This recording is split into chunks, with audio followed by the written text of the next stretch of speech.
Hello sa inyo mga kasari, good afternoon. Magandang hapon po sa nanonood po ngayon.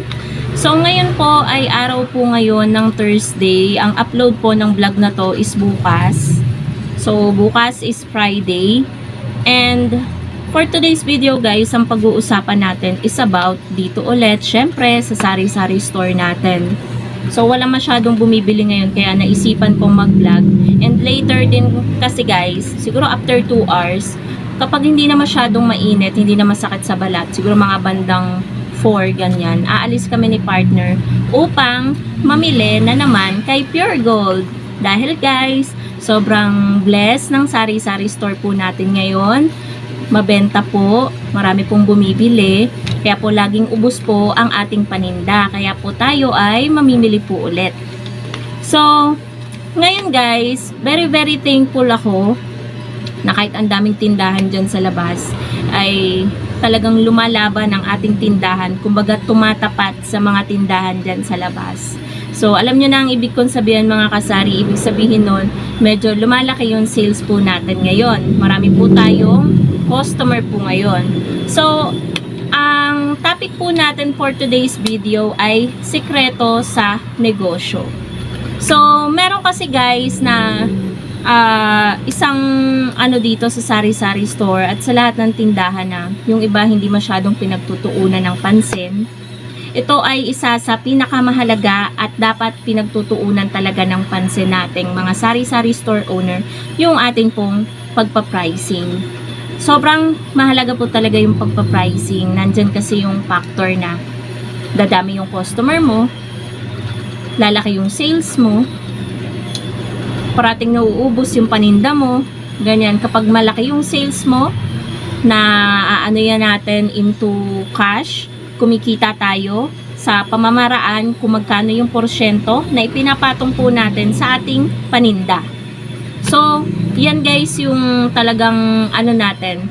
And bilang sari-sari store owner, yan talaga ang pinagtutuunan ko ng pansin simula po nung umpisa.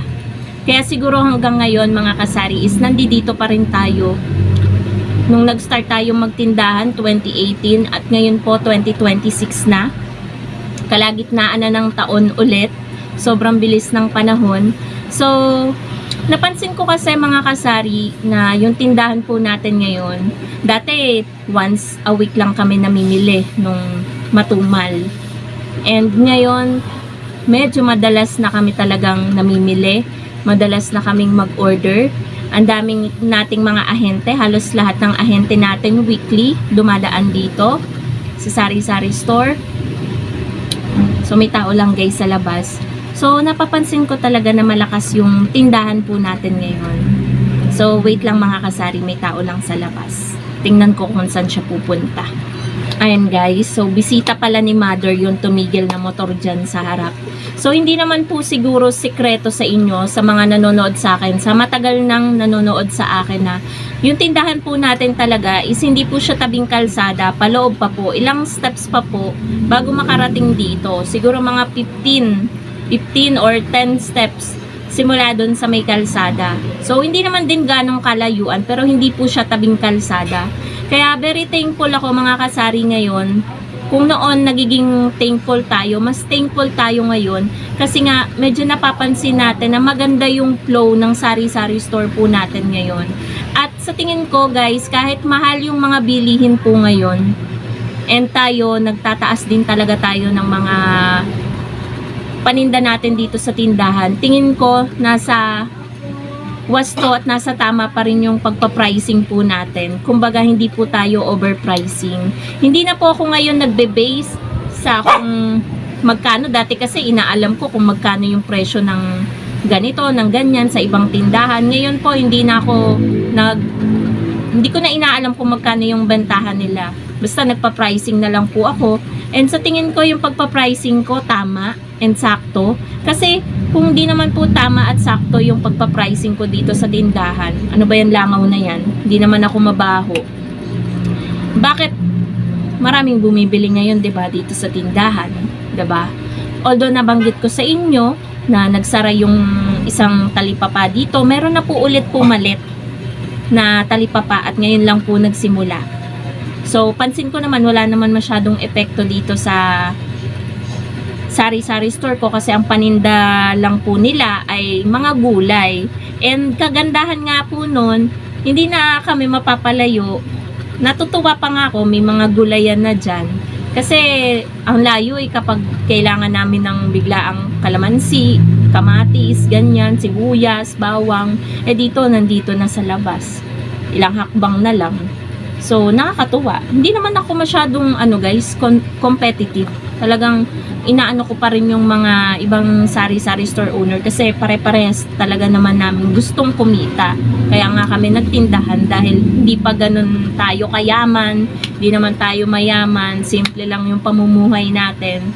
So, ayun po mga kasari, tingin ko yun talaga yung dapat pagtuunan, yung pagpa-pricing, pagpa-presyo sa paninda. Kung gusto po talaga natin na medyo lumakas ang bentahan ng ating sari-sari store, lumaki yung benta, lumaki yung sales, bukod sa diskarte guys. And dapat kumpleto, halos kumpleto yung paninda. Yun guys, ang dapat pagtuunan natin, yung pagpe-presyo or pagpa-pricing sa ating mga paninda. So, yan lang naman mga kasari ang ating vlog. Nasi-share ko na to sa mga vlog ko dati, ayan, yung topic natin na yan. Pero kanina kasi, biglang pumasok lang sa isip ko, why not i-share ko? Kasi wala akong makontent.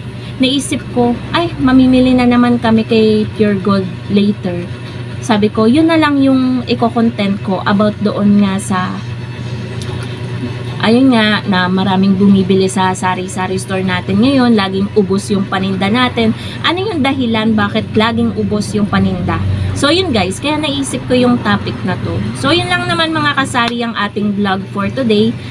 Quick vlog lang, maiksing vlog, so sana umabot to ng 8 minutes. So yun lang naman mga kasari, keep safe po sa inyong lahat. Medyo mainit po ang panahon ngayon kaya hindi po talaga kami makaurada ng alis talaga agad-agad kasi trick na trick po ang araw. Ay, alam nyo naman, sayang ang ating skin. Kung matitirikan tayo, hirap pa naman magpaputi. Hindi pa naman ako sobrang puti, ayan. Pero kapag nangitim, ang hirap ibalik guys. So, madaling magpaitim, mahirap magpaputi. So, yun lang naman mga kasari ang ating vlog for today. Thank you so much for watching and happy selling po sa inyong lahat. Keep safe na din po mga kasari. Bye po!